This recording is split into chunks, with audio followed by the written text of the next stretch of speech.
En la mañana del 4 de junio de 1942, sobre el vasto Pacífico, el comandante Wade McCloskey enfrentaba un dilema mortal.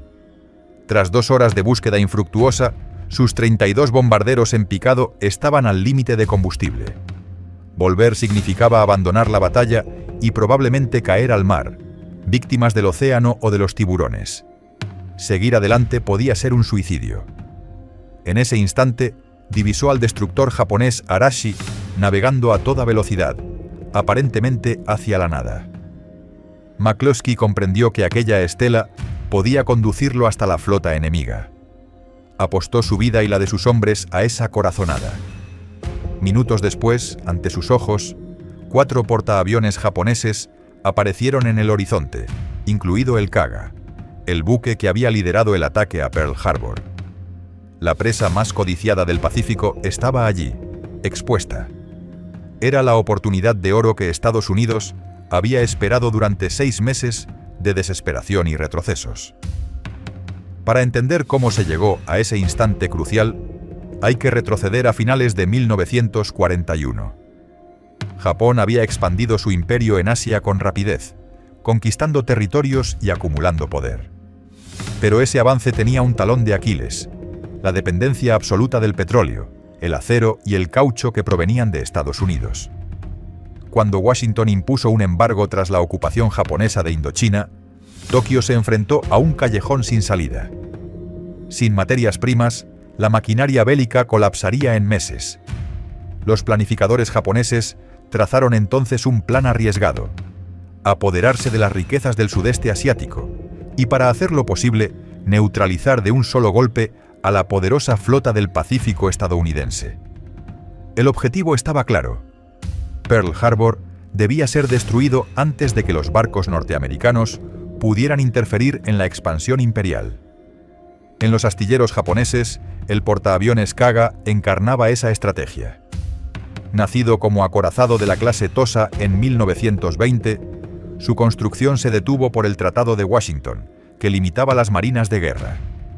Sin embargo, una cláusula permitió su transformación en portaaviones, entrando en servicio en 1928 como un buque único en su clase.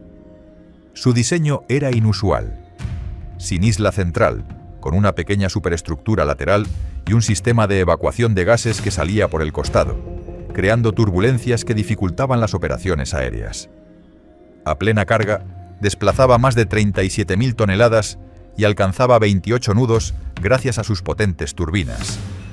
Su artillería incluía 6 cañones de 127 milímetros, varias baterías antiaéreas de 25 milímetros y hasta cañones de 200 milímetros heredados de su pasado como acorazado. Era, en esencia, una mezcla extraña entre lo viejo y lo nuevo, pero representaba el futuro del poder naval japonés. El Kaga acumuló experiencia real antes de 1941 en la guerra contra China. Durante la Segunda Guerra Sino-Japonesa, sus aviones atacaron repetidamente depósitos de suministros, aeródromos y líneas de ferrocarril. Esto otorgó a sus pilotos una ventaja significativa frente a los estadounidenses. Llevaban años combatiendo y perfeccionando tácticas de ataque coordinado. Así, cuando se planeó la operación contra Pearl Harbor, Kaga no era un novato, sino un veterano listo para golpear con precisión.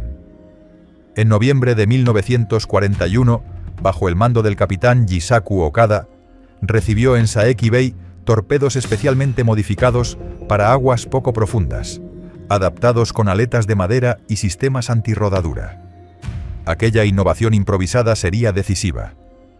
Mientras las tripulaciones cargaban uno a uno los artefactos en cubierta, el buque se preparaba para el golpe más audaz en la historia naval japonesa. El 26 de noviembre de 1941, Kaga zarpó desde las Kuriles junto a otros 5 portaaviones: Akagi, Hiryu, Soryu, Shokaku y Zuikaku, contra los acorazados alineados en Battleship Row. El Oklahoma y el West Virginia fueron alcanzados de lleno, hundiéndose parcialmente en cuestión de minutos. Sobre los cielos, los Zero ametrallaban aeródromos, destruyendo decenas de cazas estadounidenses aún en tierra. En apenas una hora, Kaga y sus portaaviones hermanos habían infligido un golpe devastador a la flota norteamericana, cambiando la historia. Mientras el humo se elevaba sobre Pearl Harbor, los pilotos del Kaga regresaban a su portaaviones con una mezcla de euforia y asombro. Habían destruido acorazados, reducido aeródromos a cenizas y dejado en shock a una potencia que hasta entonces se creía intocable en el Pacífico. Sin embargo, no todo salió perfecto. Los portaaviones estadounidenses no estaban en puerto aquel día, un detalle que pasaría inadvertido para los japoneses, pero que pronto resultaría fatal. En total, el Kaga perdió solo 5 aviones en el ataque, una cifra mínima frente al impacto logrado. Para Tokio, aquel amanecer fue una victoria total. El emperador Hirohito fue informado con satisfacción, y la propaganda imperial proclamó el inicio de una era invencible. Lo que no sabían era que, lejos de quebrar la voluntad estadounidense, el ataque la había encendido con una furia incontrolable. Tras Pearl Harbor, la ofensiva japonesa se extendió con rapidez por todo el Pacífico. El Kaga, como buque insignia de la expansión, participó en ataques que cayeron como golpes de martillo sobre territorios coloniales occidentales. Guam cayó el 10 de diciembre. Wake Island resistió heroicamente hasta el 23. Y en febrero de 1942, el portaaviones encabezó ataques contra Rabaul y Kavieng, bases cruciales para proteger el acceso a Australia. Durante estos asaltos, el Kaga lanzó más de 80 salidas aéreas en 3 días, debilitando defensas costeras y facilitando desembarcos japoneses. La experiencia de sus pilotos se consolidaba. Ejecutaban ataques coordinados, golpes quirúrgicos y una disciplina férrea. Los astilleros norteamericanos trabajaban a ritmo frenético, reparando barcos dañados y botando portaaviones nuevos. La maquinaria industrial de Estados Unidos, más que la valentía, sería el factor que lentamente torcería la balanza. En abril de 1942, el golpe inesperado llegó desde el aire. El raid de Doolittle sobre Tokio. Aunque el daño material fue mínimo, el impacto psicológico fue devastador. Por primera vez, el pueblo japonés vio caer bombas en su propio suelo, y el alto mando comprendió que la seguridad del imperio no era invulnerable. Para el Kaga y los demás portaaviones, esto significó un cambio de estrategia. El almirante Isoroku Yamamoto, comandante de la flota combinada, diseñó un plan audaz: atraer a los portaaviones estadounidenses a una batalla decisiva y aniquilarlos de una vez por todas. El escenario elegido fue Midway, un pequeño atolón en mitad del Pacífico. La operación, bautizada como MI, involucraría a 4 portaaviones: Akagi, Kaga, Soryu e Hiryu, en lo que debía ser la trampa perfecta. Lo que Yamamoto ignoraba era que los criptógrafos estadounidenses ya habían descifrado el plan. El destino del Kaga comenzaba a escribirse. La operación MI era la apuesta más ambiciosa del imperio japonés desde Pearl Harbor. Yamamoto planeaba tomar Midway como señuelo, obligando a la marina estadounidense a acudir en defensa del atolón. El Kaga, bajo el mando del capitán Jisaku Okada, formaba parte esencial de esta fuerza. Con más de 90 aviones a bordo y una tripulación experimentada, se preparaba para otra demostración de poder aéreo. Sin embargo, en Hawái, el código JN-25 japonés ya había sido roto por los criptógrafos de Joseph Rochford. Los estadounidenses sabían que AF significaba Midway, y el almirante Nimitz planeó su propia emboscada. Cuando la flota japonesa zarpó en silencio hacia el este, los portaaviones Enterprise, Hornet y el recién reparado Yorktown ya esperaban, ocultos al norte del atolón. El enfrentamiento se acercaba, y el Kaga iba directo a su destino final. En la madrugada del 4 de junio de 1942, la cubierta del Kaga hervía de actividad. Mecánicos y marineros preparaban bombarderos Aichi D-3A y torpederos Nakajima B-5N para un ataque inicial contra las defensas de Midway. A las 7:15, el teniente Shoichi Ogawa lideró 18. Mientras tanto, en el hangar del Kaga, los equipos de armamento aguardaban órdenes.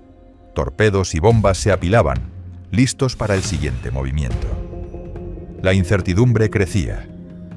¿Debían rearmarse para golpear otra vez Midway o esperar a localizar a la flota enemiga? La decisión recaía en el vicealmirante Nagumo, y cada minuto perdido significaba caos en los hangares abarrotados del portaaviones.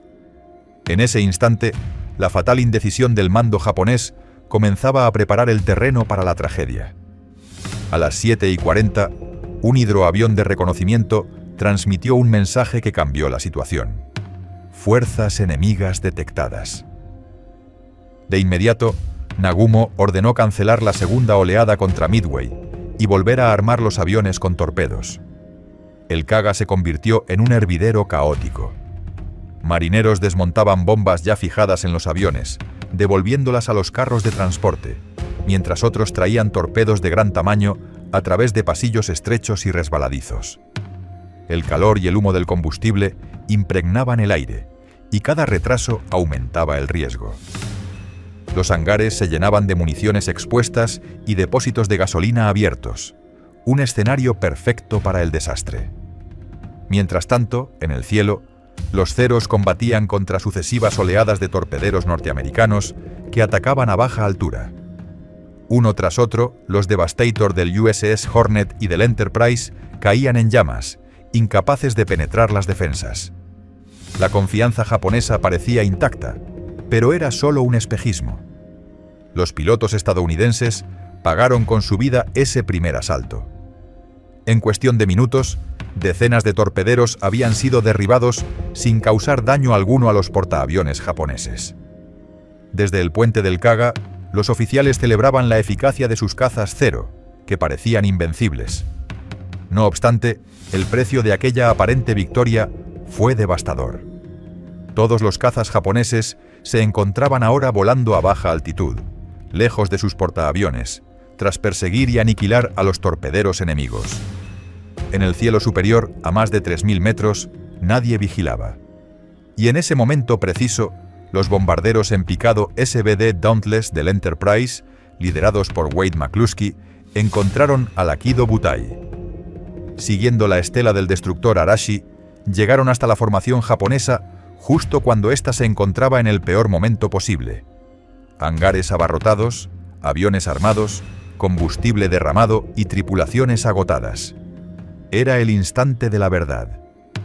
A las 10:20, los Dauntless iniciaron sus picados casi verticales sobre Kaga y Akagi. El teniente Earl Gallagher lanzó la primera bomba que impactó cerca del ascensor trasero del Kaga, abriendo un agujero mortal en la cubierta de vuelo. Inmediatamente después, el piloto John Dusty Clays clavó su mira telescópica sobre el enorme círculo rojo pintado en la proa del portaaviones. Su bomba atravesó la cubierta y detonó en el hangar, donde decenas de aviones cargados de combustible y municiones esperaban el despegue. La explosión fue tan brutal que cegó momentáneamente al capitán Okada en el puente. Una tercera bomba impactó en la superestructura, arrasando la sala de mando y matando a varios oficiales superiores. El caos fue absoluto. Fuego, humo y fragmentos de acero volaban por todas partes, mientras el combustible se esparcía encendiendo hogueras imparables. En apenas 5 minutos, el orgullo del imperio era un infierno flotante condenado a desaparecer. El Kaga ardía de proa a popa. Las bombas que atravesaron su cubierta encendieron el infierno en los hangares inferiores, donde los aviones estaban cargados con municiones y tanques de combustible. El agua dulce, vital para combatir incendios, se había perdido tras la ruptura de la tubería principal en la primera explosión. Los equipos de control de daños intentaban usar mangueras vacías mientras el humo asfixiaba cada compartimento. El calor era tan intenso que la pintura del casco se derretía y caía en gotas ardientes sobre la tripulación. En los pasillos, hombres desorientados corrían buscando salidas, mientras explosiones secundarias hacían volar puertas y tabiques. En minutos, la nave que había encabezado el ataque a Pearl Harbor quedó reducida a un amasijo de llamas y acero. Los pilotos que intentaban aterrizar fueron desviados a otros portaaviones. El Kaga ya no era un buque de guerra, sino una trampa mortal. El capitán Okada, herido y cegado momentáneamente por la onda expansiva que sacudió el puente, se negó a abandonar su puesto. Sabía que la pérdida era inevitable, pero la tradición naval japonesa exigía morir con el barco. Ordenó a sus oficiales mantener la disciplina hasta el final. Algunos marineros, aún aferrados a la esperanza, siguieron luchando contra el fuego con cubos de agua salada y mantas, pero la realidad era inapelable. Las municiones en los hangares comenzaron a estallar en cadena, lanzando Kaga se desintegraba desde dentro. A las 13 horas, con el buque agonizante, Okada permitió que los supervivientes fueran evacuados por los destructores de escolta, mientras él permanecía firme en el puente. Era el destino final de un capitán que había jurado no abandonar jamás el orgullo del imperio. El destructor Hagikaze se aproximó bajo un cielo cubierto de humo negro. Recogió a los supervivientes que se lanzaban al mar, algunos aferrados a restos flotantes, otros heridos y apenas conscientes. Entre ellos estaba Takahisa Amagai, que años después recordaría la visión apocalíptica de la nave ardiendo como una antorcha en mitad del océano. El Hagikaze recibió la orden de poner fin al sufrimiento del portaaviones moribundo. A las 19:25 lanzó 2 torpedos a quemarropa contra el costado de estribor. El impacto sacudió lo que quedaba del casco, y lentamente, entre explosiones internas y rugidos de acero, el Kaga se inclinó hacia un lado y desapareció bajo las olas. De los 1.340 hombres que componían su tripulación, apenas 150 sobrevivieron. El resto, incluido el capitán Okada, quedó sepultado con la nave. En esa noche, Japón perdía no solo un portaaviones, sino una parte irreemplazable de su fuerza naval. La batalla de Midway, librada en un solo día, significó el principio del fin para el poder aeronaval japonés. El Kaga no cayó solo. Akagi, Soryu e Hiryu corrieron la misma suerte bajo los bombardeos estadounidenses. La Kido Butai, la fuerza que 6 meses antes había arrasado Pearl Harbor, quedó destruida en cuestión de horas. Japón perdió 4 portaaviones, más de 250 aviones y centenares de pilotos veteranos, un golpe del que nunca se recuperaría. En contraste, Estados Unidos solo perdió al Yorktown, que había sido dañado previamente en el Mar del Coral. El equilibrio estratégico cambió de manera irreversible. A partir de Midway, la iniciativa en el Pacífico pasó a manos estadounidenses. Las fábricas norteamericanas producirían portaaviones y aviones a un ritmo imparable, mientras Japón carecía de los recursos y el tiempo para reemplazar lo perdido. El Kaga, convertido en tumba submarina, simbolizaba esa transición de poder. Durante décadas, el Kaga permaneció desaparecido en las profundidades del Pacífico. Expediciones lo buscaron sin éxito, entre ellas la del oceanógrafo Robert Ballard en 1998. Apenas se hallaron fragmentos dispersos en 1999, sin localizar la estructura principal. No fue hasta octubre de 2019 cuando el buque de exploración Petrel, financiado por Paul Allen, encontró sus restos a más de 5.000 metros de profundidad, a unas 200 millas náuticas de Midway. El hallazgo reveló el devastador final del portaaviones. La cubierta de vuelo había desaparecido casi por completo y la proa estaba destrozada por explosiones internas. Entre la chatarra marina, aún se distinguían piezas de cañones antiaéreos y secciones del hangar. Cubierto de corales y habitado por peces, el Kaga descansaba como un monumento silencioso a los 1.190 hombres que perecieron con él. Tras 77 años, la historia se cerraba, pero el recuerdo del buque permanecía vivo. El hundimiento del Kaga no fue solo la pérdida de un buque, fue la destrucción de un símbolo. Era uno de los portaaviones más veteranos del imperio, con más de una década de experiencia en operaciones reales y la gloria de haber participado en Pearl Harbor. Su caída, junto a Akagi, Soryu e Hiryu, significó que la élite de la aviación naval japonesa desaparecía en cuestión de horas. Los pilotos más experimentados, formados durante años en la Guerra de China y en los cielos del Pacífico, murieron o fueron capturados por el mar. La aviación embarcada japonesa perdió la columna vertebral de su doctrina ofensiva. Midway no solo inclinó la balanza militar, quebró la moral de una marina acostumbrada a victorias arrolladoras. Desde ese día, la Marina Imperial ya no volvió a lanzar ofensivas estratégicas de gran escala. Japón pasaba de ser cazador a presa en el inmenso teatro del Pacífico. Para Estados Unidos, Midway fue el punto de inflexión que necesitaba. Apenas 6 meses antes, tras Pearl Harbor, la nación estaba herida y vulnerable. Ahora, gracias al sacrificio de aviadores como los torpederos que murieron sin lograr un impacto, y a la valentía de pilotos de bombarderos en picado como McCluskey y Clays, la historia cambiaba. El hundimiento del Kaga y sus hermanas abrió la puerta a la contraofensiva.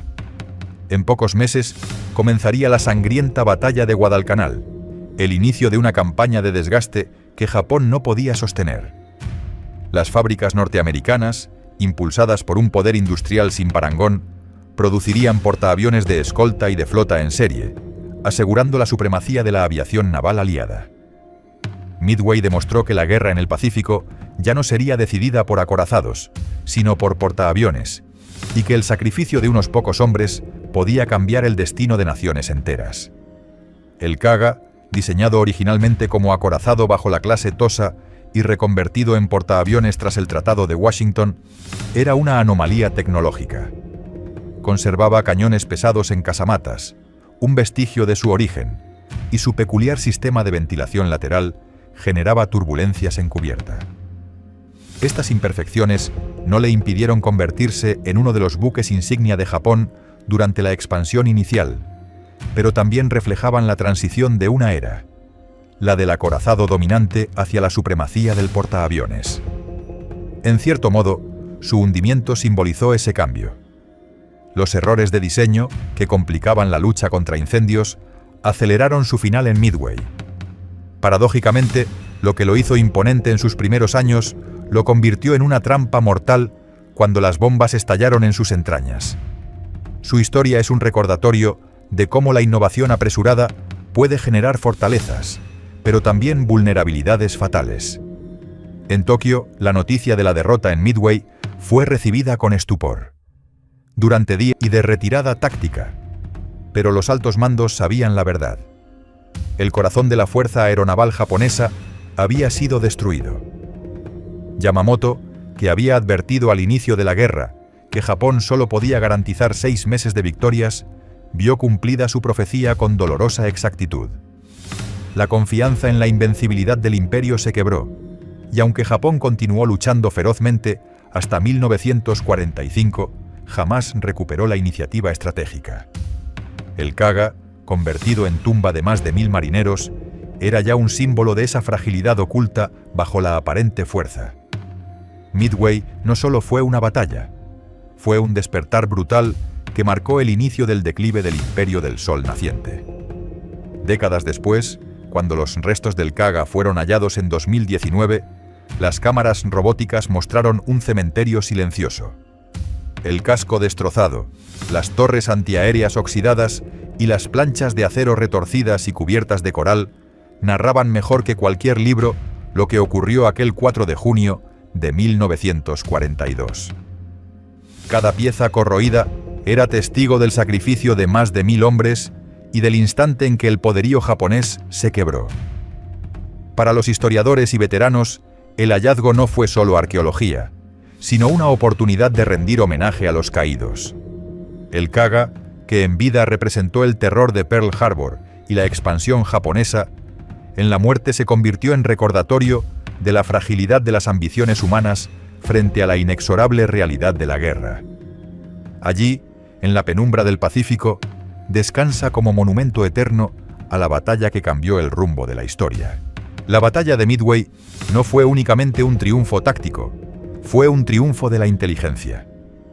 En los sótanos oscuros de Pearl Harbor, el equipo de criptógrafos de Joseph Rochefort había roto el código JN-25, revelando que el objetivo japonés era Midway.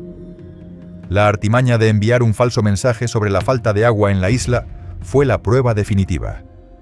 Cuando los japoneses repitieron ese dato, la trampa quedó confirmada. Sin esta labor silenciosa, Enterprise, Hornet y Yorktown jamás habrían estado en posición de emboscar al Kaga y sus hermanas. Midway demostró que las guerras modernas no solo se ganan con cañones y aviones, sino con información. El hundimiento del Kaga fue tanto obra de pilotos valientes como de hombres invisibles que, con lápiz, papel y paciencia, cambiaron el curso de la historia antes de que se disparara un solo tiro. La inteligencia, por primera vez, fue tan decisiva como el acero. El Kaga había representado la audacia japonesa en Pearl Harbor, pero también sus errores estratégicos en Midway. Nagumo, enfrentado al dilema de rearmar sus aviones con bombas para tierra o torpedos para barcos, vaciló en el peor momento posible. Esa indecisión convirtió los hangares en un polvorín abierto cuando los Dauntless cayeron sobre ellos.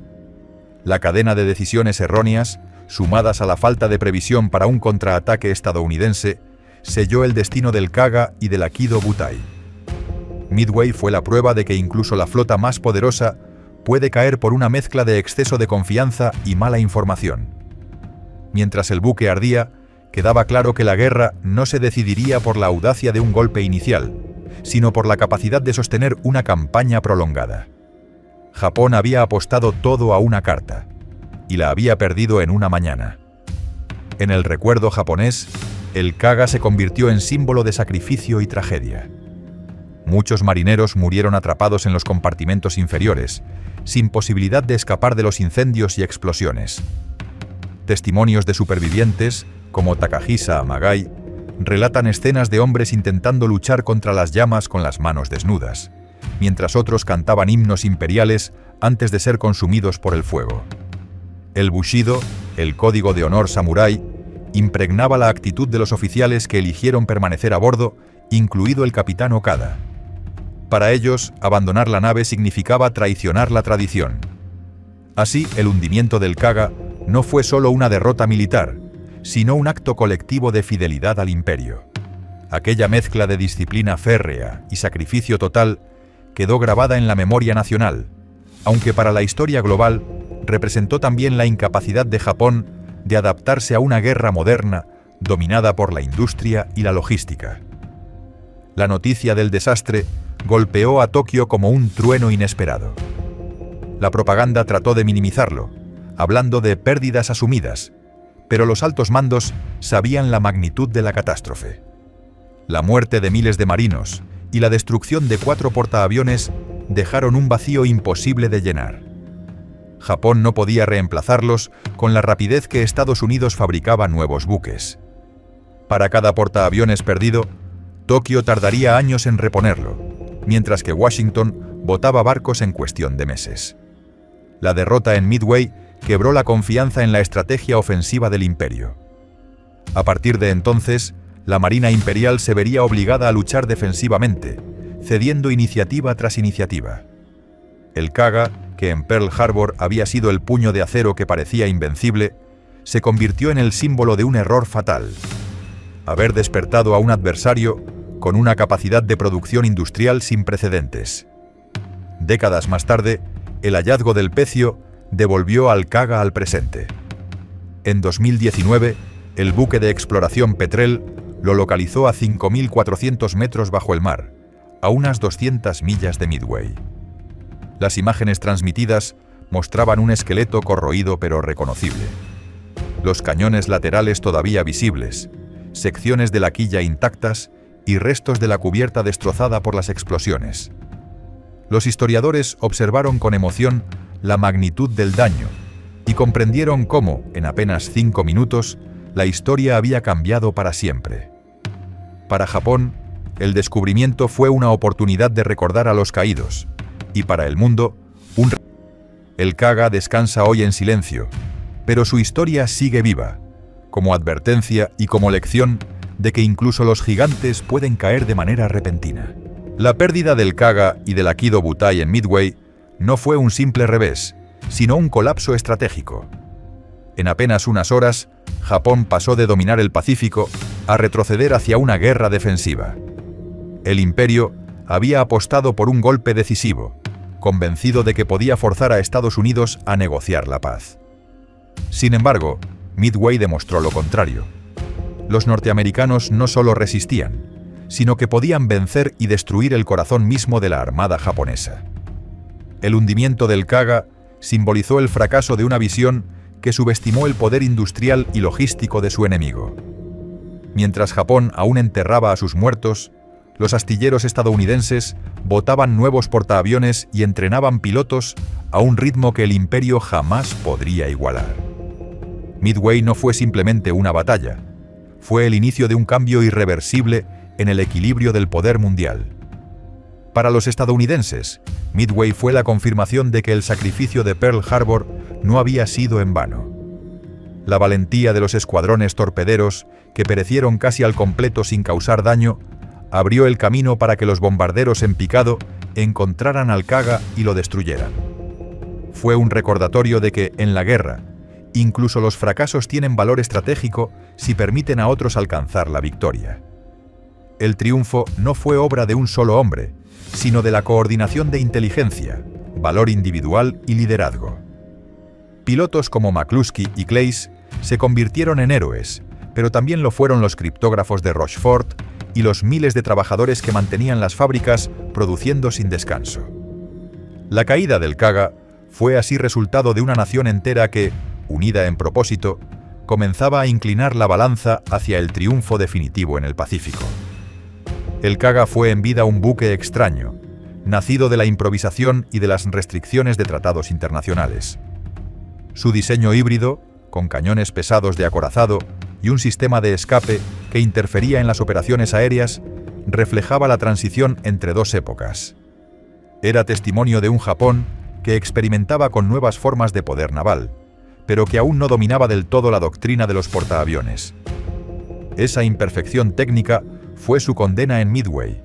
Sus hangares abarrotados de combustible y municiones, sin sistemas adecuados de control de daños, se convirtieron en una trampa mortal para su tripulación. Así, lo que en los años 30 fue símbolo de modernidad, en 1942 quedó demostrado como una vulnerabilidad fatal. El Kaga no cayó solo por el ataque estadounidense, sino también por sus propias limitaciones de diseño, que amplificaron el desastre hasta hacerlo irreversible.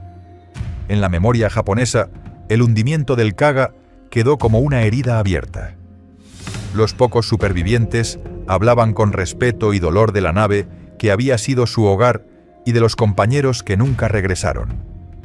En la cultura del Bushido, la idea de morir en servicio al emperador era un honor, pero para las familias la pérdida fue devastadora. Midway marcó el inicio de una serie de derrotas que hundirían al país en la desesperación. Sin embargo, también cimentó un recuerdo de sacrificio colectivo que sería utilizado en la propaganda para alimentar la resistencia. El Kaga dejó de ser solo un buque para convertirse en un símbolo de lealtad y tragedia. Para el mundo, representaba la caída de un gigante. Para Japón, el eco de un sacrificio que nunca sería olvidado. Su historia quedó grabada como advertencia y como legado de una era marcada por la guerra total. Hoy, al contemplar las imágenes del Kaga en el fondo del océano, cubierto de coral y habitado por peces que nadan entre sus restos, es imposible no reflexionar sobre lo efímero del poder humano. Lo que fue en su momento la punta de lanza del imperio del sol naciente, yace ahora en silencio, sin gloria ni banderas, recordando que ninguna nación es invencible. El hallazgo en 2019 cerró un capítulo de la historia naval y ofreció un lugar de reposo visible para los miles que perecieron con él. Más allá de su valor militar, el Kaga es un recordatorio universal. Las guerras pasan, los imperios caen, pero la memoria de los que lucharon y murieron permanece. Entre las aguas profundas del Pacífico, su silueta oxidada aún cuenta la historia de cómo un solo día y unos pocos hombres valientes cambiaron para siempre el destino del mundo. El hundimiento del Kaga no fue un hecho aislado, sino parte del derrumbe completo de la fuerza de portaaviones japonesa en Midway. En cuestión de horas, el Akagi, el Soryu y más tarde el Hiryu corrieron la misma suerte. La Kido Butai, que en Pearl Harbor había parecido invencible, desapareció del mapa. Para Japón, significó la oportunidad de rendir homenaje a los más de 1000 marineros que murieron con él. Para el mundo, fue la confirmación visual de cómo la historia se escribe en minutos que definen siglos. Lo que en vida fue terror en Pearl Harbor y símbolo de poder naval, en la muerte es un recordatorio de la fragilidad de toda ambición humana. El Kaga yace en silencio, pero aún habla, con la voz grave de la historia y la memoria. El Kaga fue, en definitiva, una paradoja. Diseñado con limitaciones, modificado apresuradamente, imperfecto en muchos aspectos, se convirtió sin embargo en protagonista de algunos de los momentos más decisivos del siglo XX. Desde su papel en Pearl Harbor hasta su destrucción en Midway, encarnó la gloria y la tragedia del imperio japonés. Su caída evidenció la superioridad de la inteligencia y la producción industrial frente a la audacia inicial de Japón. Midway demostró que la guerra moderna ya no se decidiría por la valentía de un buque o la inspiración de un almirante, sino por la coordinación de información, tecnología y recursos. El Kaga no fue solo un barco hundido, fue el espejo en el que se reflejó la derrota de una estrategia y el nacimiento de una nueva era en la guerra naval. La supremacía absoluta del portaaviones. Con su hundimiento, el Kaga dejó de ser acero y fuego para transformarse en leyenda. Una leyenda marcada por el sacrificio de sus tripulantes, por la arrogancia de sus mandos y por el destino implacable que lo llevó a arder en Midway. En la memoria colectiva, representa tanto el auge como la caída de Japón en la Segunda Guerra Mundial. Allí, en el fondo del Pacífico, descansa un gigante vencido, envuelto en coral y silencio, recordando a quienes lo contemplan que la guerra es siempre un juego de fuerzas más grandes que los hombres que la libran. El Kaga fue testigo del inicio de la guerra en Pearl Harbor y protagonista de su punto de inflexión en Midway. Su historia es la de un buque que marcó el destino de naciones enteras y que, aún hundido, sigue hablando desde las profundidades como advertencia eterna al futuro. Tras apenas 3 minutos de combate, el HMS Hood explotó en las gélidas aguas del Atlántico Norte. De los 1.418 marinos a bordo, solo 3 sobrevivieron. El responsable, un único acorazado alemán en su primera misión de combate. En Londres, el primer ministro Winston Churchill, con el rostro encendido de furia, pronunció una orden de solo 6 palabras: «Hundid al Bismarck a toda costa». En cuestión de horas, la Royal Navy puso en marcha la mayor operación de caza de su historia. 6 acorazados, 2 portaaviones, 13 cruceros y 21 destructores, todos con un único objetivo. Con 50.000 toneladas, sus 8 cañones de 15 pulgadas superaban el alcance de cualquier perseguidor británico. Su radar detectaba aviones antes de ser vistos, y su compartimentación interna la hacía prácticamente insumergible. El Bismarck aceleró rumbo a la seguridad de la Francia ocupada, con la mayor armada del mundo pisándole los talones. Pero una pequeña herida traicionó el orgullo de la Kriegsmarine.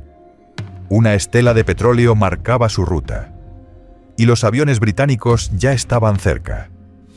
El 14 de febrero de 1939, un viento helado barría el río Elba cuando obreros, oficiales y dignatarios se reunieron en los astilleros Blohm & Voss de Hamburgo. En el centro del espectáculo se encontraba el casco inacabado del nuevo orgullo de la Marina alemana. El Bismarck, listo para tocar el agua por primera vez tras casi 3 años de construcción. Dorothy von Lobenfeld, nieta del canciller de hierro Otto von Bismarck, rompió una botella de champán contra la proa, dándole oficialmente su nombre. El propio Adolf Hitler se dirigió a la multitud con un breve discurso, marcando un nuevo hito nacional. Aunque fue presentado como un diseño que respetaba los tratados, una vez cargado, el Bismarck desplazaba más de 50.000 toneladas, muy por encima del límite de 35.000. Sus dimensiones reflejaban sus ambiciones: 251 metros de eslora, 37 de manga y una autonomía de más de 18.000 kilómetros. Cuando fue finalmente comisionado, en agosto de 1940, el capitán zur See Ernst Lindemann, un oficial con fama de disciplinado y leal, asumió el mando de una tripulación de más de 2.200 hombres incluidos casi 2000 marineros rasos. A pesar de la urgencia de Hitler y la Kriegsmarine por ponerla en servicio, las pruebas iniciales revelaron una falla preocupante. El Bismarck era casi imposible de maniobrar solo con sus motores. Mientras los ingenieros trabajaban para resolver el problema, una cadena de obstáculos logísticos, como un accidente en el canal de Kiel, vías fluviales congeladas y muelles saturados, mantuvo al buque confinado durante semanas. El capitán Lindemann, atrapado en puerto con su tripulación, veía con frustración cómo los meses se desvanecían. Para cuando el Bismarck estuvo realmente listo para la guerra, a mediados de 1941, la estrategia alemana en el Atlántico se estaba desmoronando. Los cruceros de batalla Scharnhorst y Gneisenau, veteranos de misiones anteriores, estaban averiados y varados en Brest. Mientras tanto, el Tirpitz, buque gemelo del Bismarck, aún se encontraba en proceso de equipamiento en Wilhelmshaven. Lo más importante, la Kriegsmarine sabía que no podía enfrentar a la Royal Navy en combate abierto, lo que llevó al gran almirante Erich Raeder a proponer operaciones de ataque al comercio marítimo. La primera misión del Bismarck, la operación Rheinübung, se diseñó bajo esta premisa: romper el bloqueo atlántico, evitar enfrentamientos directos con grandes buques enemigos, reunirse con barcos de suministros posicionados de antemano y atacar convoyes aliados sin restricciones. Con el resto de la flota inactiva, la operación ya no era una muestra de poder, sino una apuesta arriesgada. Incluso el jefe de escuadra Günther Lutyens prefería esperar refuerzos, pero Berlín ya había decidido: el Bismarck zarparía, sin importar qué. Finalmente, el 18 de mayo de 1941, el Bismarck partió de Gotenhafen bajo cielos grises del Báltico, escoltado por el crucero pesado Prinz Eugen y 3 destructores. Supervisando todo, el almirante Günther Lutyens. El plan de ruptura dependía de pasar desapercibido. El Canal de la Mancha estaba descartado, demasiado estrecho, expuesto y vigilado. La ruta elegida fue la del norte, navegando junto a la costa de la neutral Noruega, aprovechando el mal tiempo y las largas noches de primavera como cobertura. Desde allí, el objetivo era cruzar el estrecho de Dinamarca, uno de los últimos vacíos en la cobertura aérea y naval aliada, y llegar al Atlántico abierto. Una vez allí, el Bismarck podría atacar convoyes a su antojo, con destino final en el puerto de Brest, donde el Scharnhorst y el Gneisenau, una vez reparados, se unirían para futuras operaciones conjuntas. El 20 de mayo, el escuadrón atravesó el estrecho de Kattegat, pero no pasó desapercibido. Al mediodía, el crucero sueco Gotland, en misión de reconocimiento, avistó la formación alemana y transmitió el informe. Esa misma noche, el reporte llegó a Londres. Pero no antes de que el propio Bismarck interceptara la señal. El almirante Lutyens notificó el incidente al mando naval alemán, pero se negó a imponer silencio radial absoluto, incluso en una misión tan delicada. Al día siguiente, un piloto británico, Michael Suckling, volando en solitario a 8.000 metros en su Spitfire, sobrevoló directamente el escuadrón alemán y tomó fotografías de alta altitud del Bismarck y el Prinz Eugen. Con la confirmación visual, el almirante John Tobey activó toda la flota del Atlántico. El acorazado Hood, el Prince of Wales y 6 destructores partieron desde Islandia para interceptar. Esa misma noche, mientras el escuadrón alemán zarpaba de Bergen, el Prinz Eugen reabasteció combustible desde el petrolero Bolin. Pero el Bismarck no lo hizo. Ya fuera por exceso de confianza o falta de coordinación, Lutyens decidió continuar sin repostar. Una decisión que muy pronto lamentaría. La mañana del 22 de mayo, los destructores que escoltaban al Bismarck dieron la vuelta. No tenían autonomía suficiente para operar en el Atlántico. Desde ese momento, el Bismarck y el Prinz Eugen navegaban solos. Aunque el clima se volvía cada vez más hostil, Lütjens lo consideraba una ventaja. Cuanto menos ojos británicos sobre ellos, mejor. A bordo del Bismarck, sabiendo que cruceros enemigos podrían estar merodeando tras la niebla, la tripulación se preparó para el combate. Las unidades antiaéreas realizaron ejercicios en el frío, los torpederos revisaron sus compartimientos y los vigías escaneaban el horizonte gris en busca de aviones. Los ingenieros vigilaban los sistemas de propulsión sin descanso, sabiendo que un fallo mecánico podría frustrar la misión. Para el 23 de mayo, los motores del Bismarck rugían a 27 nudos mientras Lütjens se adentraba en el estrecho de Dinamarca. La niebla matinal abrazaba el mar, limitando la visibilidad a unos pocos kilómetros. Aunque se acercaba el verano, enormes icebergs surgían de la bruma sin previo aviso, forzando cambios abruptos de rumbo. Era un avance peligroso por las heladas aguas al norte de Islandia. Al anochecer, los operadores de radar alemanes detectaron un crucero británico a 40.000 metros de distancia. Era el Suffolk, que ya transmitía su posición por radio a la Royal Navy. Cuando otro crucero, el Norfolk, se acercó demasiado, el Bismarck abrió fuego. 5 salvas salieron de sus cañones principales. 3 impactaron sobre las cubiertas del Norfolk, que rápidamente desapareció en una pantalla de humo. Pero el retroceso de los cañones de 15 pulgadas fue tan brutal que inutilizó el propio radar del Bismarck.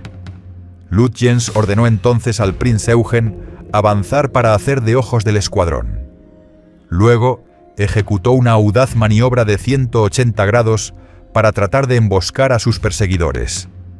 Pero el radar del Suffolk detectó la jugada y reaccionó a tiempo. Así, durante toda la noche, ambas fuerzas intercambiaron movimientos en la oscuridad. A las 5:45 de la madrugada del 24 de mayo, los vigías del Bismarck avistaron humo en el horizonte.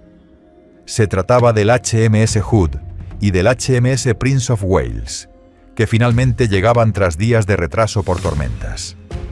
Sus estelas cortaban la superficie oscura del estrecho de Dinamarca. Lütjens bajó los prismáticos y ordenó puestos de combate de inmediato. En todo el Bismarck, los hombres corrieron a sus posiciones, se cerraron las escotillas y las dotaciones de cañones se prepararon. 7 minutos después, desde 28.000 yardas, el Hood abrió fuego. El Príncipe de Gales hizo lo mismo un minuto más tarde. Los británicos, bajo el mando del vicealmirante Lancelot Holland, apuntaban a blancos distintos. El Hood disparó por error al Prinz Eugen en vez del Bismarck. Mientras tanto, los alemanes devolvieron el fuego. Los barcos británicos se acercaban de frente, utilizando solo sus cañones delanteros, mientras que los alemanes, en posición lateral, podían usar todas sus torretas a la vez. Holland ordenó girar a babor para activar la batería trasera del Hood. Ahora sí, ambos barcos británicos concentraban su fuego en el Bismarck. El primero en impactar fue el Prinz Eugen. Un proyectil de 8 pulgadas provocó un incendio bajo cubierta en el Hood, sumiendo a la tripulación británica en un caos de gritos y carreras para contener las llamas. En el puente del Bismarck, los artilleros afinaban la puntería. Tras varios intentos, la batería principal abrió fuego. 8 cañones de 15 pulgadas lanzaron salvas a máxima velocidad contra el Hood, mientras los cañones secundarios de 5,9 pulgadas disparaban sobre el Prince of Wales. Holland intentó un nuevo giro, pero seguía en desventaja táctica.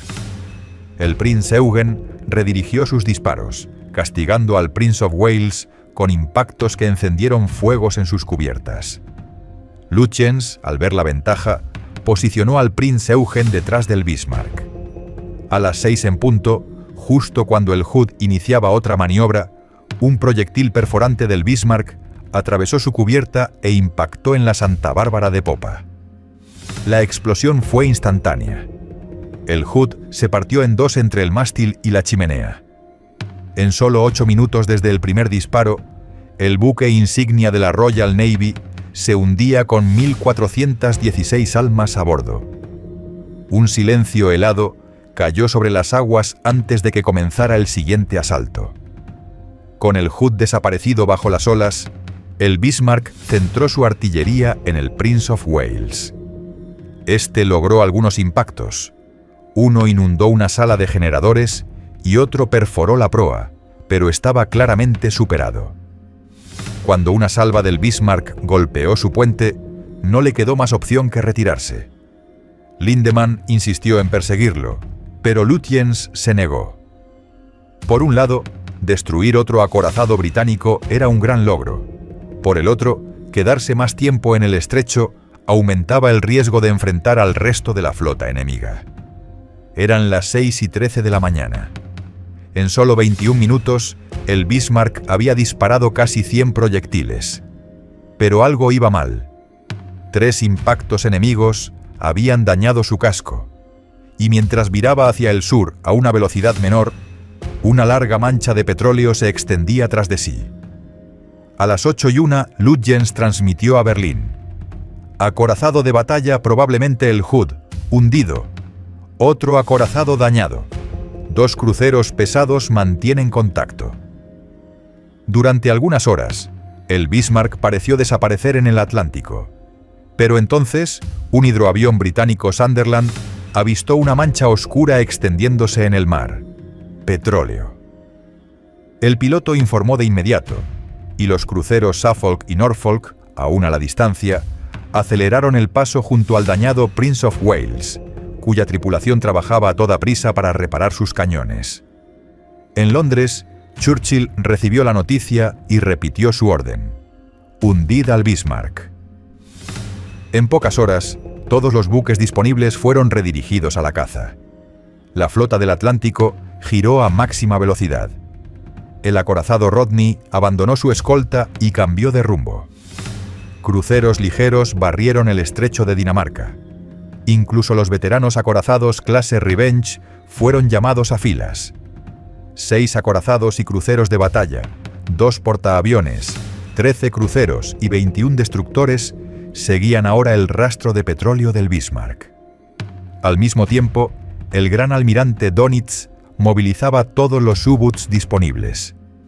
5 submarinos al sur de Groenlandia interceptarían a los perseguidores, mientras otro grupo avanzaba hacia la bahía de Vizcaya, formando una barrera defensiva para la llegada del Bismarck a Francia. Al anochecer del 24 de mayo, el Suffolk y el Norfolk mantenían su vigilancia a distancia prudente, con el Príncipe de Gales rezagado. Horas después, bajo lluvia torrencial y cielos cada vez más oscuros, aviones torpederos Swordfish del portaaviones Victorious localizaron su objetivo. Bajo el mando del teniente comandante Eugene Esmond, los obsoletos biplanos atravesaron una cortina de fuego antiaéreo. Un torpedo impactó contra el cinturón blindado del Bismarck. La sacudida fue brutal, pero los daños mínimos. Esa noche, el Bismarck viró hacia el sur, rumbo a Francia, mientras la Royal Navy navegaba en dirección opuesta, creyendo erróneamente que regresaba a Noruega. Decidido a informar su situación, Lutyens rompió el silencio radial y envió un detallado informe a Berlín. Las estaciones de escucha británicas interceptaron la señal al instante. Con ayuda de equipos de triangulación, localizaron su posición y dedujeron su destino: Saint-Nazaire, probablemente para repostar. Aunque aún mantenía 21 nudos de velocidad, la proa dañada del Bismarck se inundaba de forma asimétrica, obligándolo a quemar combustible de manera desigual para mantener el equilibrio. Mientras tanto, las fuerzas británicas también enfrentaban una crisis. El Príncipe de Gales, Repulse, Victorious y 4 cruceros abandonaron la persecución por falta de combustible. Solo el King George V, el Norfolk y los destructores bajo el mando del capitán Philip Byam continuaron la persecución en medio del mal tiempo. Desde Gibraltar, un segundo grupo de ataque avanzaba hacia el norte. La Fuerza H, liderada por el almirante James Somerville y compuesta por el portaaviones Ark Royal y el crucero de batalla Renown se lanzaba al encuentro del Bismarck antes de que alcanzara la protección de los puertos franceses y la cobertura de la Luftwaffe. A las 10:30 del 26 de mayo, un hidroavión Catalina avistó al Bismarck y su estela de petróleo. Minutos después, los Swordfish del Ark Royal confirmaban el contacto visual, y el capitán Philip Vian dirigía su flotilla de destructores directamente hacia el enemigo. El Bismarck, aún a 1.100 kilómetros de la costa francesa, estaba a punto de enfrentarse a la fuerza naval más poderosa del mundo, convergiendo desde todas direcciones. Bajo lluvia intensa y mares embravecidos, el 26 de mayo por la tarde, el Ark Royal lanzó 15 Swordfish a las 14:50. Pero nadie les advirtió que el HMS Sheffield estaba cerca del Bismarck. Confundiendo al crucero británico con su objetivo, los pilotos lanzaron torpedos magnéticos que fallaron o detonaron contra el mar. El Bismarck continuaba su marcha en medio del oleaje creciente, mientras una segunda oleada de Swordfish ya volaba hacia él, esta vez armados con torpedos de contacto. Por una coincidencia trágica, el submarino alemán U-556 se cruzó justo bajo el Ark Royal y el Renown.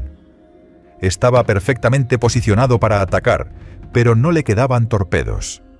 Solo pudo observar cómo el enemigo destrozaba a la joya de la Kriegsmarine.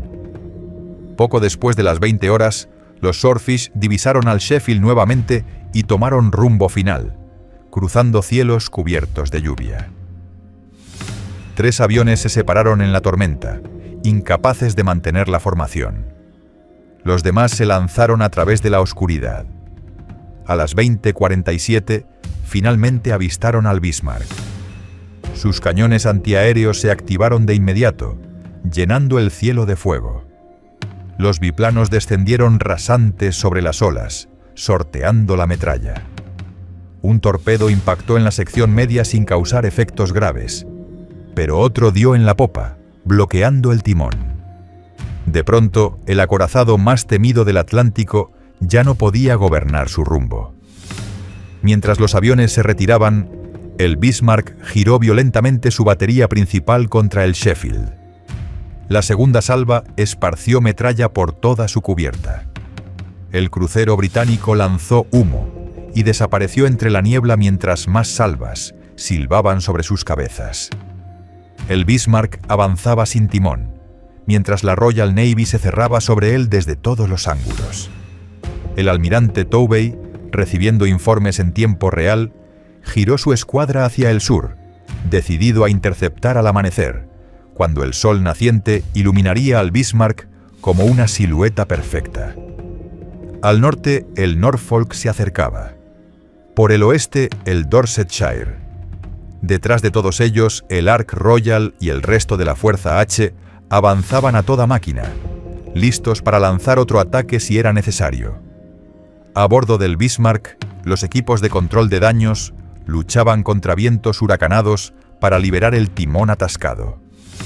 Las olas se estrellaban contra las cubiertas mientras intentaban maniobras improvisadas usando la velocidad de las hélices, pero no era suficiente. El daño y la tormenta obligaban al Bismarck a describir una curva lenta, llevándolo directo hacia la flota británica que se acercaba como una tenaza. A las 11:40, el almirante Lutyens envió su último mensaje. Buque ingobernable. Lucharemos hasta el último proyectil. ¡Viva el Führer!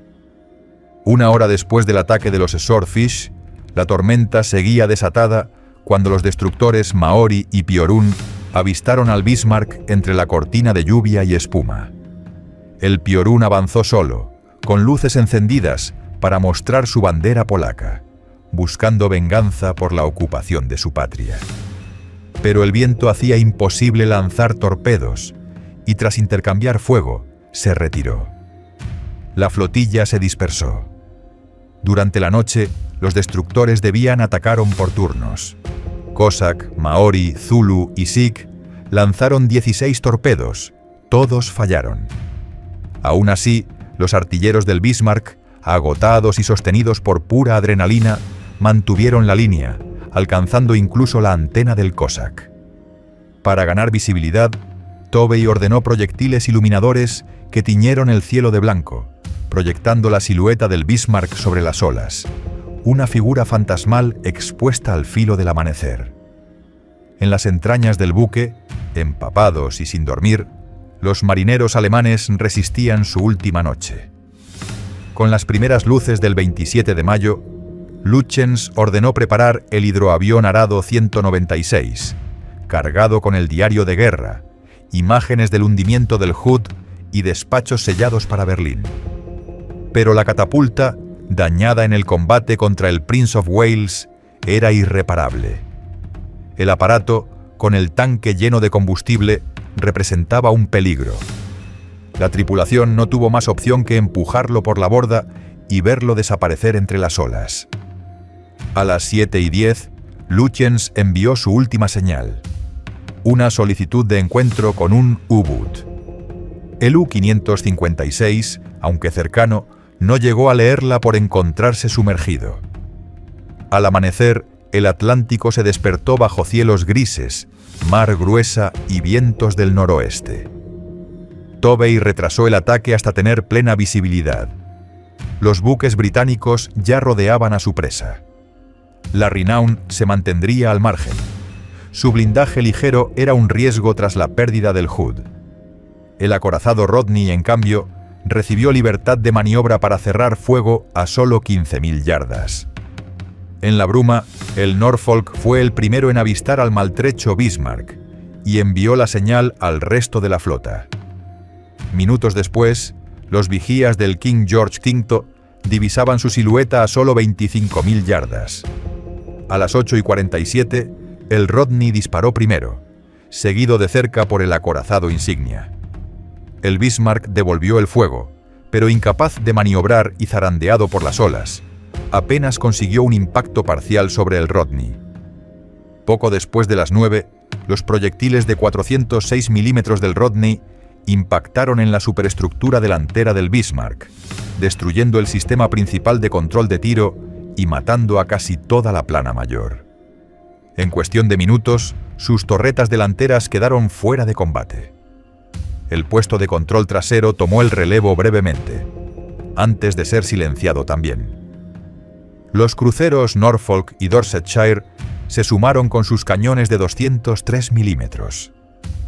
Uno a uno, los cañones principales del Bismarck fueron cayendo. El primer oficial Hans Oels, ahora el más alto mando con vida, recorrió los compartimientos dando la orden de autohundimiento: abrir compuertas, detener reparaciones, preparar cargas, abandonar el buque. Pero un proyectil del King George V atravesó el blindaje y explotó en la cantina de popa, matando a Oels y a más de 100 hombres. El oficial de ingeniería Gerhard Junak dio entonces la orden final: activar las cargas y evacuar la sala de máquinas. El Rodney se acercó a menos de 3.000 yardas, disparando andanada tras andanada sobre la ya destrozada superestructura del Bismarck. El King George V se mantuvo más lejos, sus proyectiles cayendo en vertical sobre las cubiertas. A las 10:20, ambos acorazados británicos estaban casi sin combustible.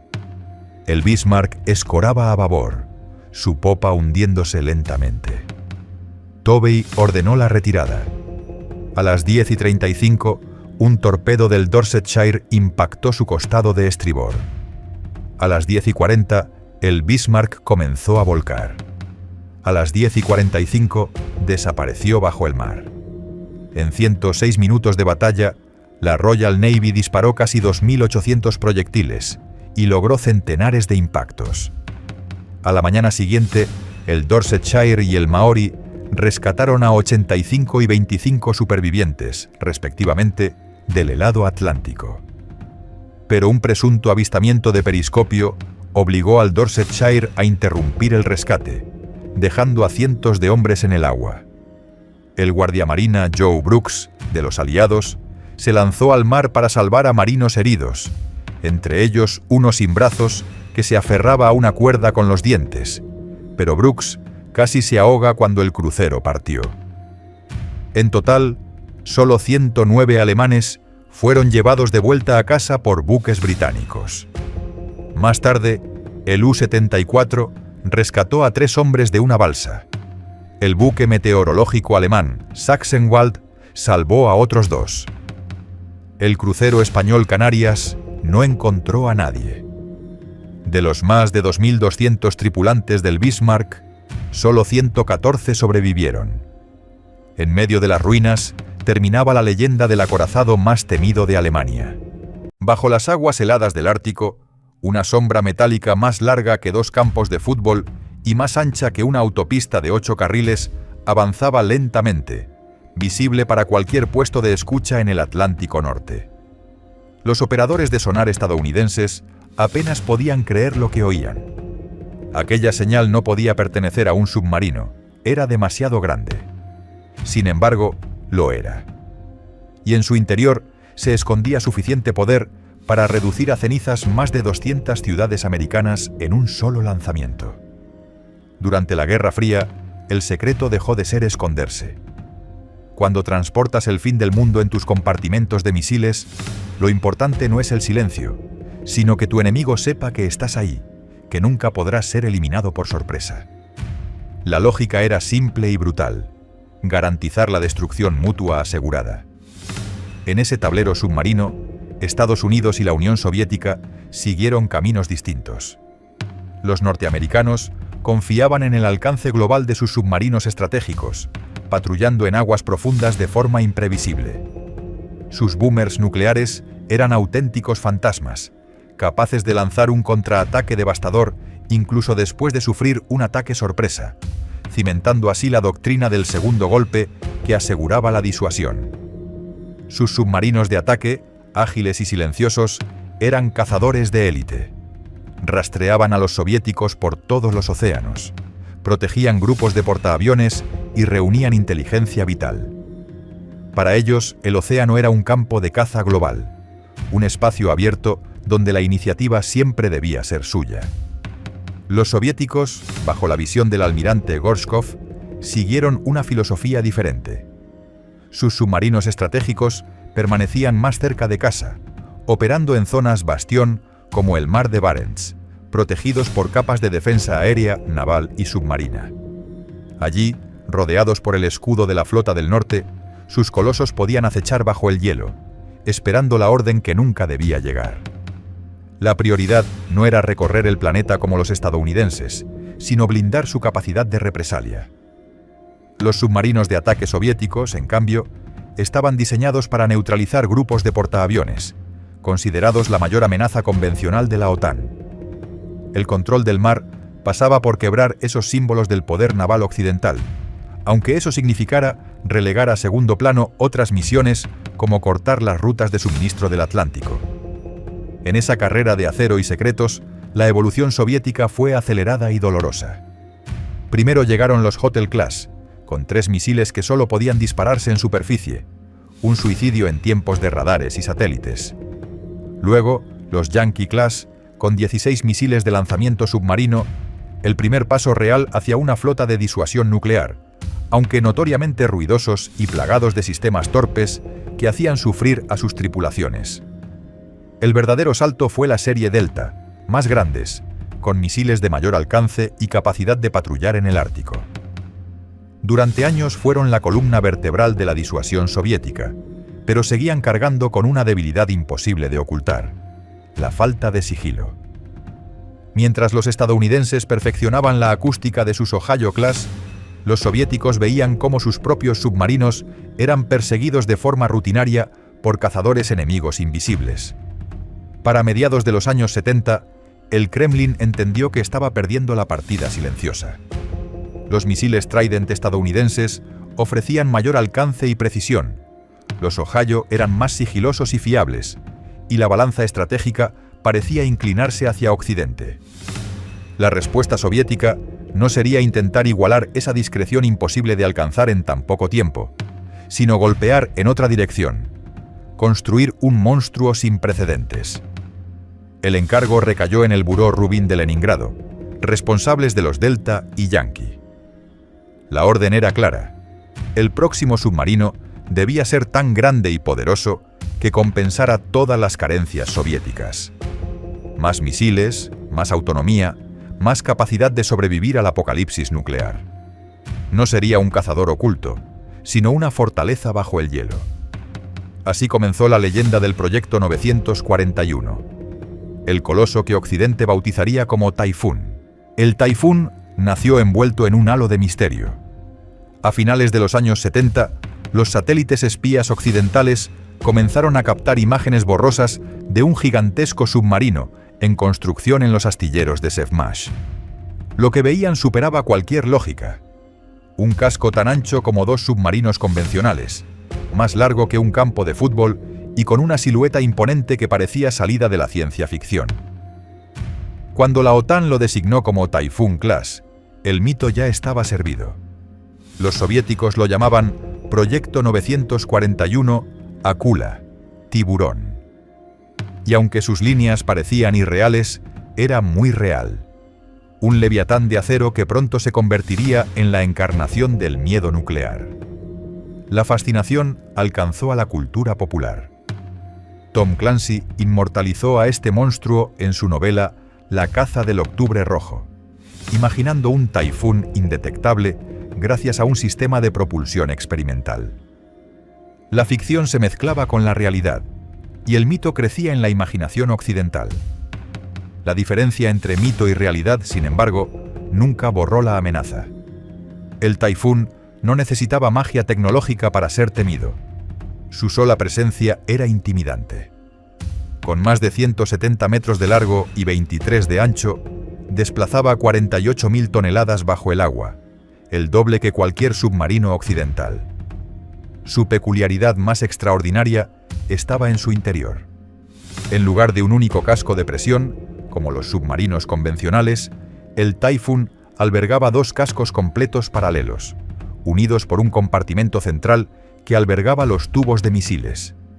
Esa estructura le otorgaba flotabilidad adicional, más espacio habitable y, sobre todo, una resistencia incomparable. Incluso dañado, tenía más posibilidades de sobrevivir y mantener sus sistemas operativos. Era, literalmente, un búnker submarino, capaz de resistir impactos que hubieran acabado con cualquier otro submarino de su tiempo. Pero no era solo una fortaleza de acero y misiles, también era un hogar bajo las aguas. A bordo podían convivir 160 tripulantes durante más de 120 días sin necesidad de emerger. Para mantener la moral en patrullas eternas bajo el hielo ártico, los ingenieros soviéticos añadieron lujos inéditos en un submarino: gimnasio, piscina y sauna. A ojos de Occidente, esto parecía un exceso extravagante. Para la URSS era una necesidad. Mantener a decenas de hombres aislados en un coloso nuclear durante meses exigía algo más que disciplina militar. El Taifún, de alguna manera, era tanto un arsenal de destrucción masiva como una burbuja de vida. Esa dualidad lo hacía aún más inquietante. Un lugar donde el día a día de los marineros coexistía con la posibilidad de desatar el fin del mundo. Su potencia de fuego era sobrecogedora. En el compartimento central se alzaban 20 misiles R-39 RIF, de casi 17 metros de largo y más de 90 toneladas cada uno. Cada misil podía transportar hasta 10 ojivas nucleares, dirigidas a objetivos diferentes mediante vehículos de reentrada múltiples. En conjunto, un solo tifón podía lanzar 200 cabezas nucleares contra objetivos situados a más de 8.000 kilómetros de distancia. Su sistema de lanzamiento en frío expulsaba primero el misil mediante gas comprimido antes de encender el motor, evitando dañar el submarino. La comparación con los Ohio estadounidenses era inevitable. Ellos llevaban 24 misiles Trident, con mayor precisión y alcance, pero el Taifún apostaba por la supervivencia y la fuerza bruta. Era un recordatorio a Occidente. Aunque la URSS ardiera, siempre tendría la capacidad de arrastrar al enemigo consigo. Mover semejante coloso requería una potencia equivalente a la de una ciudad. Bajo su piel de acero, 2 reactores nucleares, OK-650, generaban casi 400 megavatios de energía térmica. El calor, transformado en vapor, alimentaba turbinas que impulsaban dos ejes con una potencia total de 50.000 caballos. Esto le permitía alcanzar velocidades de hasta 25 nudos bajo el agua, unos 52 kilómetros por hora, sorprendentemente rápido para una mole de semejante tamaño.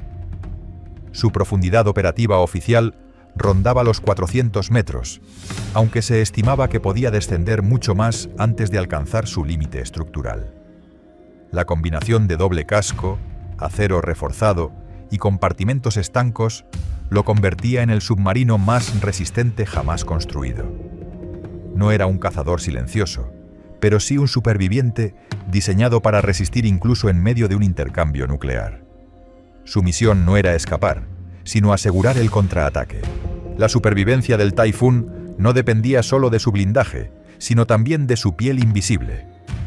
Para reducir el ruido que lo delataba, sus ingenieros lo recubrieron con miles de losas anecoicas, planchas de goma que absorbían las ondas de sonar y confundían la detección enemiga. Además, la maquinaria interna se montó sobre plataformas aisladas para minimizar vibraciones. Incorporaba sistemas de contramedidas, señuelos acústicos capaces de distraer a torpedos enemigos y darle una oportunidad de escapar. Pero incluso con estas medidas, la realidad era implacable. Comparado con los Ohio norteamericanos, el Typhoon seguía siendo ruidoso. Su tamaño descomunal y la potencia de sus sistemas lo hacían detectable para los cazadores silenciosos de la OTAN. Los submarinistas occidentales solían bromear diciendo que podían oír a un Typhoon mucho antes de verlo. Era, en definitiva, un gigante que imponía respeto, aunque nunca pudo igualar el sigilo estadounidense. La URSS lo había concebido como parte de su estrategia de bastión. Los Typhoon rara vez se aventuraban lejos de sus aguas natales. Sus patrullas tenían lugar en el Ártico, bajo el manto protector del hielo y rodeados por aviones, buques y submarinos amigos. Esa doctrina garantizaba que, incluso si la superficie ardía en fuego nuclear, sus gigantes de acero estarían listos para contraatacar desde lugares casi inaccesibles. Sus torres reforzadas les permitían incluso emerger rompiendo el hielo polar, convirtiendo el océano congelado en una plataforma de lanzamiento. Mientras los Ohio estadounidenses surcaban océanos lejanos en patrullas globales, los Typhoon se mantenían en el corazón de su fortaleza ártica. Allí esperaban, invisibles a los satélites y cubiertos por defensas, encarnando la promesa de represalia soviética. Pero incluso en sus bastiones no estaban solos. Los submarinos estadounidenses de la clase Los Ángeles y más tarde los Seawolf acechaban constantemente en misiones de seguimiento. Eran los cazadores invisibles de la Guerra Fría, que se acercaban sigilosamente a los colosos soviéticos para grabar sus huellas acústicas, rastrear sus movimientos y preparar soluciones de disparo en caso de guerra. Estas persecuciones bajo el hielo fueron uno de los juegos más peligrosos del planeta. El más mínimo error podía desencadenar un choque accidental, o peor aún, un intercambio letal de torpedos. Aunque nunca se confirmó públicamente una confrontación directa, sí existieron colisiones y encuentros cercanos, episodios que todavía se mantienen en la penumbra de los archivos clasificados. Los Typhoon, por más colosales que fueran, nunca estuvieron realmente seguros. La Guerra Fría terminó antes de que el Typhoon demostrara su fuerza en combate. La disuasión fue su verdadera misión. No disparar jamás, pero obligar al adversario a saber que estaba allí. Con la caída de la Unión Soviética en 1991, el futuro de estas bestias de acero quedó sentenciado. Mantenerlas era demasiado costoso para una Rusia en ruinas. Solo 6 Typhoon llegaron a completarse, y de ellos, la mayoría fue desmantelada a finales de los 90 y principios de los 2000. Paradójicamente, Estados Unidos financió gran parte del desguace a través del programa de reducción de amenazas Nunn-Lugar, que pagó para cortar, desactivar y desarmar los colosos que alguna vez habían sembrado pánico en Occidente. El final de algunos de estos gigantes se produjo en silencio, sus cascos abiertos como cadáveres de acero bajo la supervisión internacional. El último guardián de la especie fue el Dmitry Donskoy, TK-208, el primero de su clase. Modernizado, no para la guerra, sino como banco de pruebas, se convirtió en el escenario de ensayos para el nuevo misil balístico ruso Bulava. Durante décadas, el Donskoy realizó lanzamientos de prueba que permitieron certificar la nueva generación de submarinos Borei. Era una vida prolongada para un leviatán que había nacido para aterrorizar al mundo y terminó sirviendo como laboratorio flotante. Finalmente, en febrero de 2023, tras más de 40 años de servicio, Rusia anunció su baja definitiva. El proceso de desmantelamiento será largo y costoso. Retirar el combustible nuclear de sus 2 reactores, cortar sus compartimentos y lidiar con toneladas de acero radioactivo.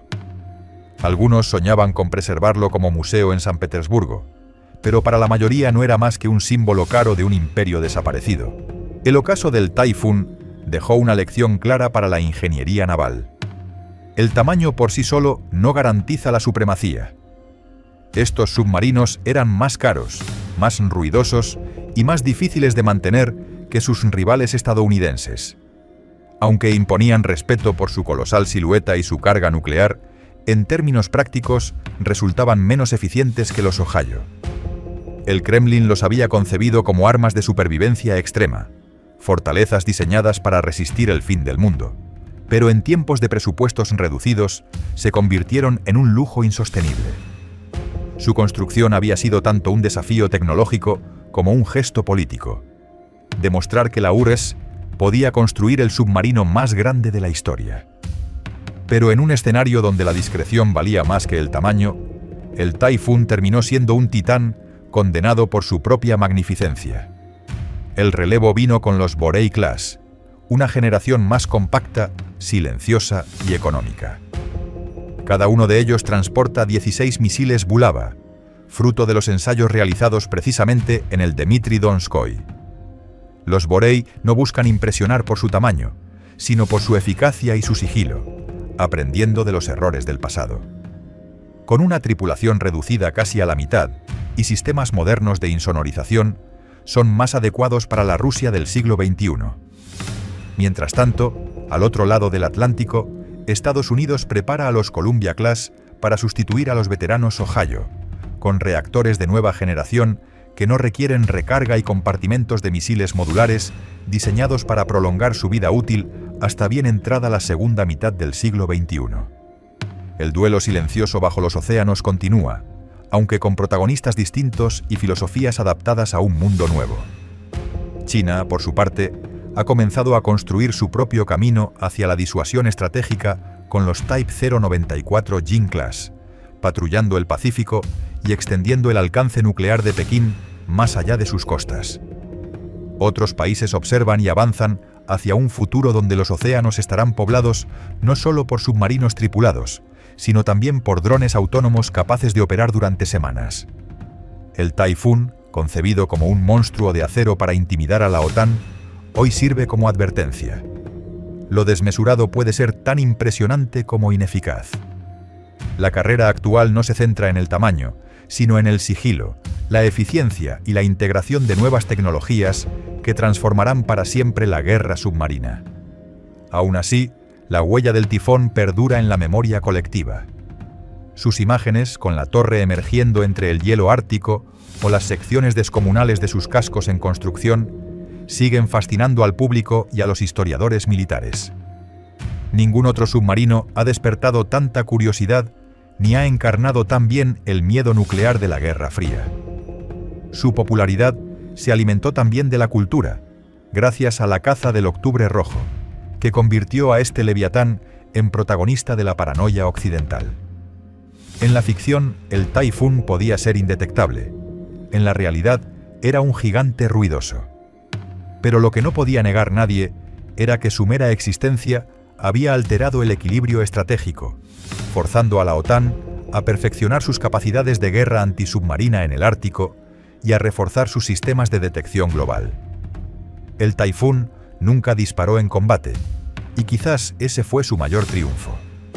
Su misión no era luchar, sino existir como recordatorio permanente de que cualquier ataque contra la Unión Soviética desencadenaría un contraataque devastador. Era un arma de terror psicológico tanto como un instrumento militar.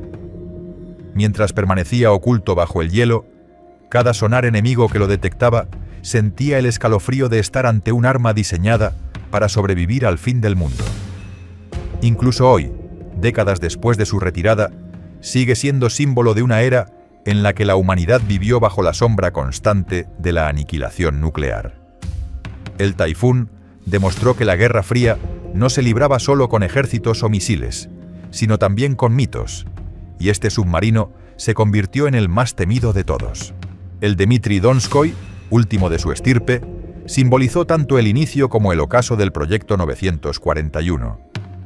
Durante sus últimos años, convertido en banco de pruebas para el misil Bulava, navegó más como reliquia viviente que como arma de guerra. Sus tripulaciones sabían que estaban manteniendo con vida a un mito, un coloso que representaba tanto el orgullo soviético como el costo desmesurado de una estrategia basada en el tamaño y la intimidación. En febrero de 2023, su retiro definitivo marcó el fin de una era. La noticia no fue recibida con el dramatismo de antaño, pero entre los expertos navales quedó claro que se cerraba un capítulo único de la historia marítima. El desmantelamiento de un gigante así es un proceso lento y peligroso. La extracción de combustible nuclear, la separación de los reactores y el corte de su casco dual requerirán años de trabajo y millones de rublos. Algunos pidieron preservarlo como museo, un recuerdo flotante de la Guerra Fría. Otros lo vieron como un símbolo inútil de un país que ya no existe. Su desaparición deja tras de sí un legado contradictorio. Por un lado, fue un triunfo de la ingeniería. Ningún otro submarino ha igualado su tamaño, su capacidad de supervivencia, ni la audacia de su diseño. Por otro, demostró las limitaciones de apostar por la grandilocuencia en un campo donde lo que realmente importa es el silencio. La transición hacia los Borei en Rusia y los Columbia en Estados Unidos refleja esa lección aprendida. Submarinos más discretos, más sostenibles y mejor adaptados al presente. Sin embargo, en la imaginación colectiva, el Taifún seguirá ocupando un lugar especial. Su silueta descomunal bajo el hielo y su reputación de fortaleza invencible quedaron grabadas en la memoria de una época en la que la humanidad estuvo al borde de la autodestrucción nuclear. Fue un arma que nunca disparó, y precisamente por eso cumplió su cometido: aterrorizar sin necesidad de destruir. Hoy, cuando la guerra submarina se encamina hacia un futuro de drones autónomos, inteligencia artificial y sigilo extremo, el Taifún permanece como un recordatorio imborrable. Nos enseña que la disuasión no depende solo de la precisión ni de la invisibilidad, sino también del impacto psicológico. Fue un monumento al poder y al miedo, un coloso que intimidaba por su mera existencia. Aunque ya no navegue bajo el hielo ártico, su sombra aún recorre los océanos como mito inmortal de la Guerra Fría. En los archivos, en la literatura y en la memoria popular, el Taifún sigue vivo, el submarino que nunca disparó un misil, pero que con su presencia obligó al mundo entero a contener la respiración. Más que una máquina de guerra, fue un símbolo del abismo nuclear que la humanidad eligió no cruzar. Y por eso, aunque sus restos terminen oxidados en un astillero, seguirá siendo inolvidable.